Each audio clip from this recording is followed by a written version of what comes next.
Despite the challenges, the Mirabal sisters showed their courage by standing up against Rafael Leonidas Trujillo Molina, one of history's most brutal dictators. At a time when fear gripped the Dominican Republic, three sisters placed their own lives and those of their loved ones at risk to take a stand for their country's freedom.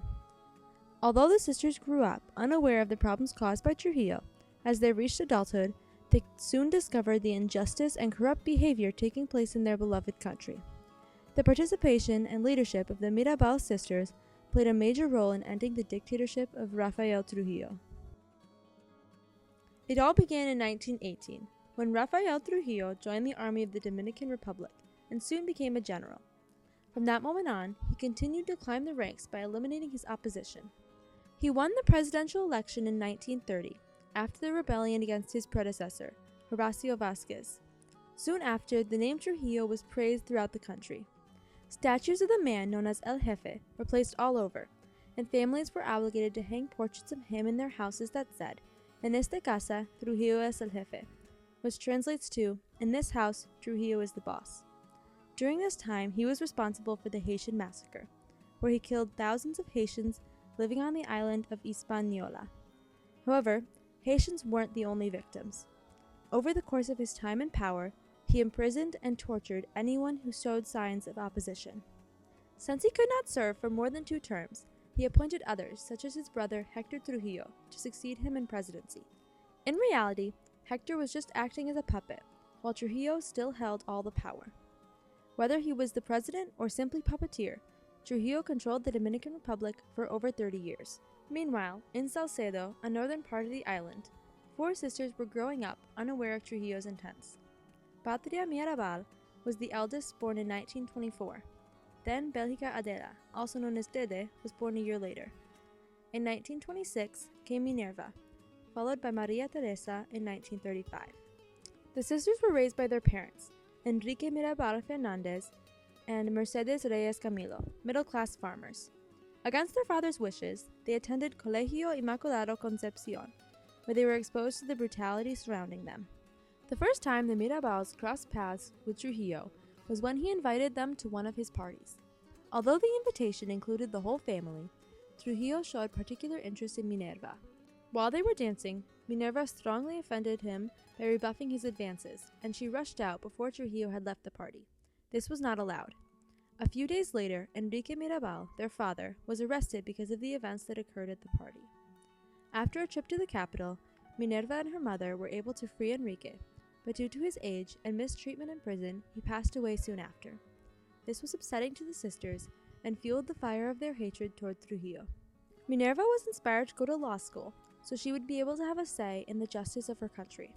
However, after graduation from the University of Santo Domingo, she, unlike her other classmates, was not granted the certification to practice law.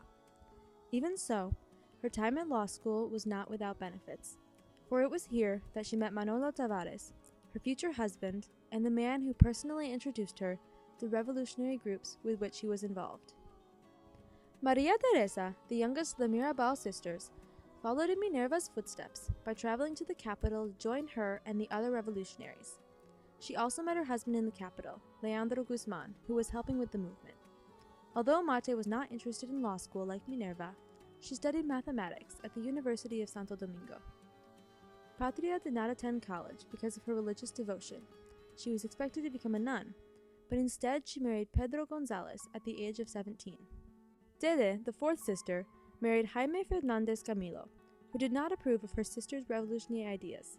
Therefore, Dede was not involved in the movement, but she stayed close to her sisters. On the 14th of June, 1959, a group of exiled Dominicans invaded various villages, including the village of Constanza, where Patria was located on a religious retreat. After this trip, she was motivated to become involved in the movement. Inspired by the events on this day, Minerva's husband Manolo created the movement of 14th of June. Abbreviated 14J, Minerva, Maria Teresa, Patria, their husbands, and their friends had frequent meetings where they were able to discuss possible resolutions for the injustices taking place in the Republic. They were just regular girls, regular women that were just They were married, they had kids, but they still felt the need to be involved in this revolution because they wanted to stand up for what was right. They didn't feel like being silenced along with a lot of the other people that were just so scared of everything that was going on. Oftentimes, the revolutionaries used code names, such as the Mirabal sisters were known by their code names Las Mariposas, or the Butterflies. Because of their involvement, Trujillo soon had the husbands of the three sisters arrested and imprisoned at La Victoria. Not long after, Maria Teresa and Minerva were imprisoned themselves at La Victoria.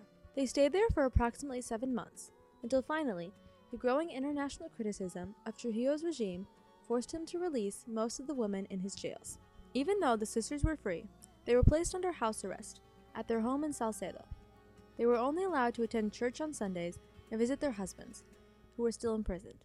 In the fall of 1960, Patria's husband was kept at La Victoria, but Minerva and Maria Teresa's husbands were moved to Puerto Plata prison, located on the other side of the island. Unfortunately, the only way to reach Puerto Plata from Salcedo was to travel on and through the treacherous mountain roads. Dede constantly worried about them when they traveled to visit their husbands, especially on the morning of November 25, 1960. Rufino de la Cruz, a longtime family friend, was one of the only drivers willing to take them to Puerto Plata. The husbands had heard the rumors and during the visit tried to convince them to spend the night nearby. Despite the warnings, the three sisters were eager to return home. Before departing, Minerva and Maria Teresa exchanged their last words with their husbands, and Patria bid farewell to her brothers-in-law. First thing the next morning, a telegram was delivered to the Mirabal home in Salcedo, which contained the news that there had been a car accident, and to please come to Jose Maria Cabral Hospital in Santiago. There was a glimmer of hope that the sisters would be alive, but a second telegram soon revealed otherwise. News reports told the country that the Mirabal sisters and their driver had died tragically when their car sped off a cliff. The Mirabals, fellow revolutionaries, instinctively knew what had happened, but at first, there were Dominicans who believed the false excuse. However, after confessions from the killers and seeing the obvious marks on the sisters' bodies, more and more people learned the truth.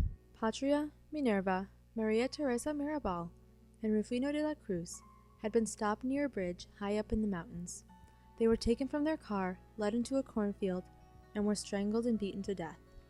The killers then took their bodies back to the car, which they pushed off a cliff to make it seem like an accident. The murder of 3 defenseless women was the last straw for the revolutionaries. One specific group, composed of 7 men, were inspired by the brave spirits of the Mirabals, and on May 30th, 1961, they assassinated Trujillo himself.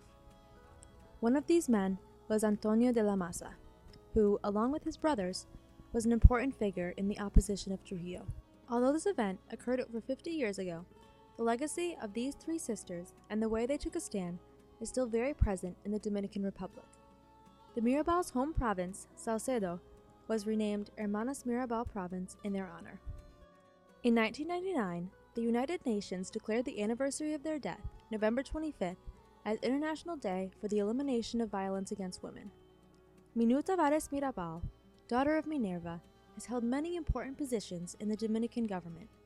Also, Dede's son, Jaime David Fernandez Mirabal, has served as the vice president of the Dominican Republic, helping instruct the country of their parents' dreams.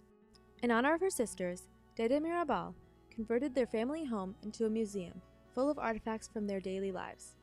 Although Dede was not involved in the movement while Trujillo was alive, she continued to honor her sister's legacy until her death in 2014.